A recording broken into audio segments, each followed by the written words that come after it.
الحمدللہ، اللہ تعالیٰ کا لاکھ لاکھ شکر ہے کہ مالک نے اپنی یاد کی توفیق اور موقع عطا فرمایا۔ لاکھوں اور کروڑوں درود حضرت محمد مصطفیٰ صلی اللہ علیہ وآلہ وسلم پر، جن کے طفیل مالک نے یہ مہربانی عطا فرمائی۔ سامعین کرام، قرآن پاک میں اللہ تعالیٰ نے ارشاد فرمایا، اور نماز قائم کرو اور زکوٰۃ دو اور رکوع کرو، رکوع کرنے والوں کے ساتھ۔ کیا تم لوگوں کو نیکی کا حکم دیتے ہو اور اپنے لیے بھول جاتے ہو، اور تم کتاب تو پڑھتے ہو، کیا تم عقل نہیں رکھتے؟ اس ارشاد پاک میں اللہ تعالیٰ نے فرمایا کہ اگر تم ایمان لے آئے ہو تو بس یہی بات کافی نہیں ہوگی، بلکہ اپنے اعمال کو درست کرو۔ تمہارے اعمال اس طرح ہونے چاہیے کہ جس طرح اللہ تعالیٰ کی مرضی۔ وہ کون سے اعمال ہیں؟ سب سے پہلا اعمال جس کے متعلق اللہ تعالیٰ نے تاکید فرمائی وہ نماز ہے۔ تم نماز قائم کرو، اس لیے کہ نماز ہی خالق اور مخلوق کے رشتے کو استوار کرتی ہے۔ نماز ہی مومنین کی معراج ہے۔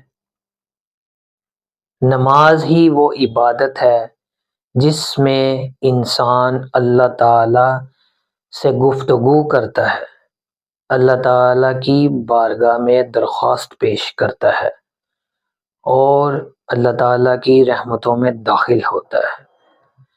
اللہ تعالیٰ کی ان تمام نعمتوں کا شکر ادا کرتا ہے جو اللہ تعالیٰ نے اسے عطا فرمائی۔ نماز ہی وہ عمل ہے جس کے ذریعے انسان گناہوں سے بچتا ہے اور اس کے دل کی سیاہی دور ہوتی ہے۔ نماز ہی وہ عمل ہے جس کے طفیل ساری کائنات کی چیزیں اسے سلام کرتی ہیں اور اس پر رحمت بھیجتی ہیں۔ نماز قائم کرنے سے ہی ثابت ہوتا ہے کہ یہ اللہ تعالیٰ کا شکر گزار احسان مند بندہ ہے اور اللہ تعالیٰ کو یاد کرتا ہے۔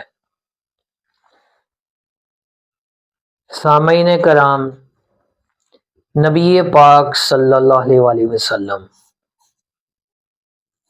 جب معراج پر تشریف لے گئے، آسمانوں کی سیر فرمائی، تو وہاں نبی پاک صلی اللہ علیہ وآلہ وسلم نے اللہ تعالیٰ کے فرشتوں کو کھڑا ہوا دیکھا۔ کچھ کھڑے ہو کر اللہ تعالیٰ کی تسبیح کر رہے تھے، کچھ رکوع میں اللہ تعالیٰ کی تسبیح کر رہے تھے، کچھ سجدے میں اللہ تعالیٰ کی تسبیح کر رہے تھے، کچھ فرشتے ہاتھ باندھ کر اللہ تعالیٰ کی تسبیح کر رہے تھے اور کچھ فرشتے ہاتھ اٹھا کر اللہ تعالیٰ کی تسبیح کر رہے تھے۔ ان کی یہ ساری حرکات نبی پاک صلی اللہ علیہ وآلہ وسلم کو بہت پسند آئیں، تو اللہ تعالیٰ نے حکم فرمایا، اے محمد صلی اللہ علیہ وآلہ وسلم، فرشتوں کی یہ مجموعی عبادت جو آپ صلی اللہ علیہ وسلم کو بہت پسند آئی، یہ ساری کی ساری میں نماز میں داخل کر کے آپ صلی اللہ علیہ وآلہ وسلم کو عطا فرماؤں گا۔ وہاں اللہ تعالیٰ نے نبی پاک صلی اللہ علیہ وسلم کو حکم فرمایا کہ آپ صلی اللہ علیہ وآلہ وسلم کی امت دن میں 50 نمازیں ادا کیا کرے۔ جب واپس تشریف لائے تو حضرت موسیٰ علیہ السلام سے ملاقات ہوئی۔ انہوں نے فرمایا کہ آپ صلی اللہ علیہ وآلہ وسلم کی امت 50 نمازوں کا بوجھ کس طرح اٹھائے گی؟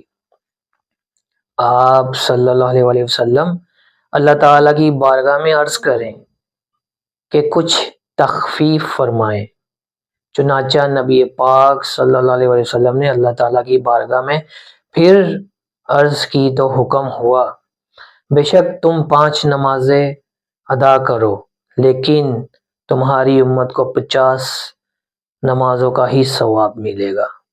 یہ بھی عنایت ہے۔ سامعین کرام، انسان کا دشمن اسرائیل جو زمین و آسمان پر حکومت کرتا تھا، جسے صرف انسان کی وجہ سے ملعون قرار دیا گیا، جس نے یہ بیڑا اٹھایا کہ میں انسان کو قیامت تک کے لیے گمراہ کرتا رہوں گا، حضرت آدم علیہ السلام کو اور ان کی اولاد کو اپنے اس ٹھکانے جنت میں واپس نہیں جانے دوں گا، اس لیے اس نے نماز پڑھنے والوں کو گمراہ کرنا شروع کر دیا، اور اس کی ساری کوششیں اسی طرح شروع ہو گئی کہ جب نماز کا وقت آتا ہے کبھی نیند آ جاتی ہے، کبھی سستی پیدا ہو جاتی ہے، کبھی بچے رونا شروع کر دیتے ہیں، کبھی خوف کی حالت پیدا ہوتی ہے، کبھی خوشی کی حالت پیدا ہوتی ہے، کبھی انسان گفتگو میں مصروف ہو جاتا ہے۔ یہ ساری باتیں شیطان کی طرف سے ہوتی ہیں تاکہ انسان کسی طرح نماز میں داخل نہ ہو جائے۔ ایک مرتبہ حضرت شیخ عبد القادر جیلانی رحمۃ اللہ علیہ چلے میں بیٹھے ہوئے تھے۔ 40 دن کا وقت مقرر کیا ہوا تھا۔ 40ویں دن سے پہلے رات کو ایک دم روشنی ہوئی اور آواز آئی کہ اے عبد القادر، اب تمہیں عبادت کی کوئی ضرورت نہیں، تم اعلیٰ مقام پر پہنچ چکے ہو۔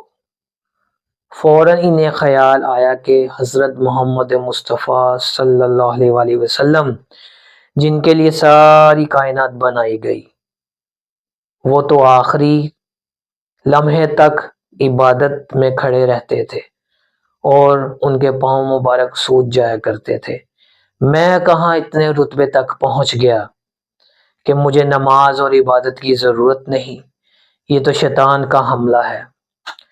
فوراً پڑھا لا حول ولا قوت الا باللہ العظیم، ایک دم روشنی ختم ہو گئی، اندھیرا چھا گیا۔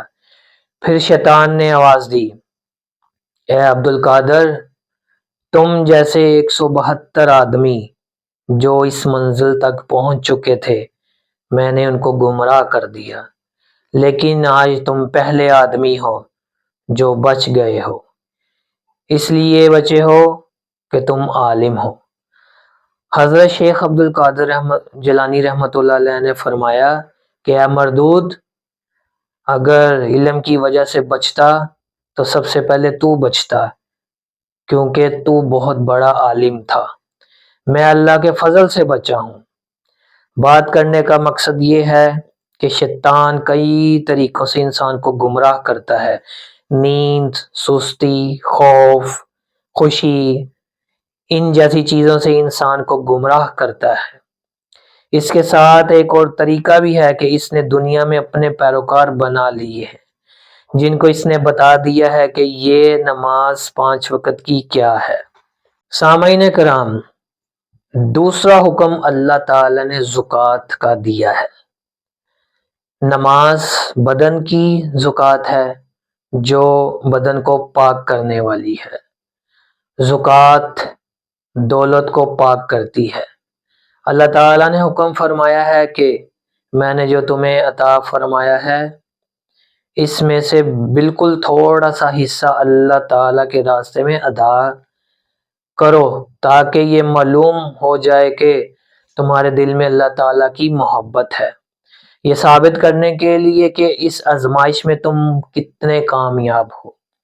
تمہارے دل میں مال کی محبت تو نہیں، تمہارے دل میں اللہ تعالیٰ اور رسول صلی اللہ علیہ وسلم کے حکم کی محبت ہے۔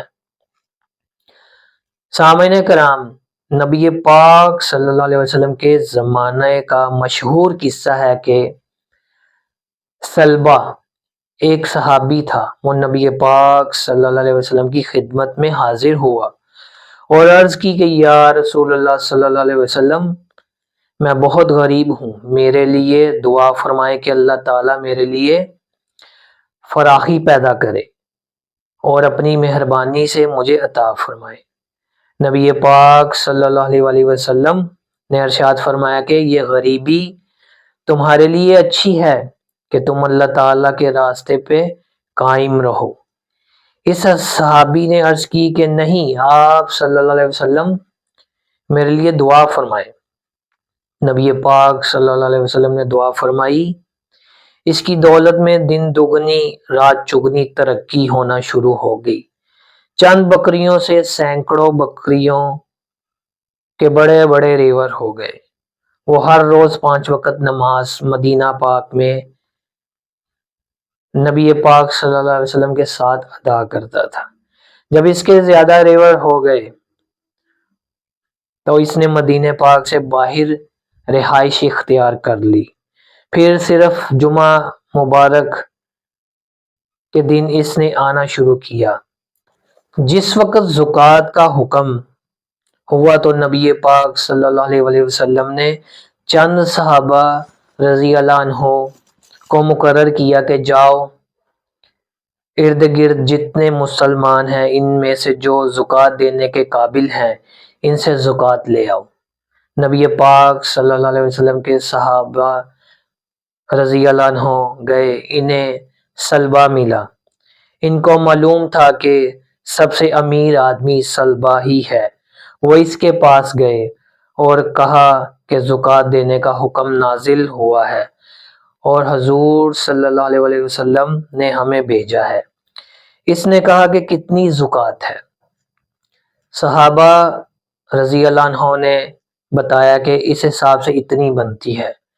وہ سن کر کہنے لگا کہ یہ زکوٰۃ نہیں، یہ تو ٹیکس ہے، یہ بہت بڑا بوجھ ہے، اتنا نہیں ہونا چاہیے۔ دوسرے صحابی رضی اللہ عنہ سے کہا زکوٰۃ کا حکم ہوا ہے۔ اس نے کہا الحمدللہ، یہ تو اللہ کی مہربانی ہوئی ہے کہ خدا نے ہمیں حکم دیا ہے، جو بہترین جانور تھے وہ پیش کیے۔ انہوں نے کہا کہ ہمیں حکم ہے کہ بہترین جانور نہیں لینے بلکہ جو درمیانے درجے کے ہیں وہ لینے ہیں۔ اس نے کہا میں اپنی خوشی سے دے رہا ہوں، اللہ تعالیٰ کے راستے میں سب سے اچھی چیز جائے، یہ تمہاری زبردستی کی وجہ سے نہیں۔ چنانچہ وہی لیے نبی پاک صلی اللہ علیہ وسلم کی خدمت میں وہ صحابہ حاضر ہوئے، انہوں نے سب حال بیان کیا۔